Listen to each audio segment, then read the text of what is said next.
হঠাৎ একদিন বিকেলে ওয়াইন খেয়াল করলো তার খুব চেনা একটা ওয়াইন লোকটার কাছে গেল। ওয়াইন বলল, এক্সকিউজ মি, আপনার সাথে একটু কথা বলা যাবে? লোকটি বলল, বলুন। ওয়াইন বলল, আপনি বিটিএস মেম্বার জিমিন না? লোকটি বলল, হ্যাঁ, তবে আগে ছিলাম, এখন নই। কিন্তু আপনি কে? ওয়াইন বলল, আমি আর্মি।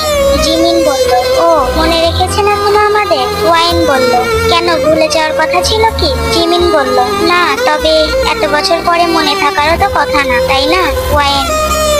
ওয়াইন বলল, আচ্ছা, বাকিরা সবাই কোথায়? মানে আর 6 রাজা কোথায় এখন? জিমিন বলল, আছে হয়তো কোথাও, ফ্যামিলি আর বিজনেস নিয়ে ব্যস্ত। হঠাৎ একটা ছোট্ট সুন্দর ছেলে এসে জিমিনকে বলল, বাবাই চলো, মাম্মাম ডাকছে তোমাকে। জিমিন বলল, হ্যাঁ বাবাই, তুমি যাও, আমি আসছি। ওয়াইন বলল, কে এটা?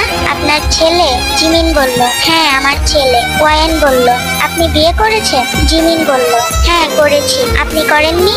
ওয়াইন বলল, না, বিয়েটা আর করা হয়ে ওঠেনি। আপনাকে দেখবো দেখবো করেই জীবনের সময়গুলো কেটে গেছে। জিমিন বলল, আপনার এখন মুভ অন করা উচিত। ওয়াইন বলল, যে মনে আপনি আছেন সে মনে অন্য কাউকে জায়গা দিব কি করে? জিমিন বলল, আচ্ছা, তাহলে আমি আসি, ভালো থাকবেন। ওয়াইন বলল, জিমিন বলল, হ্যাঁ আর্মি।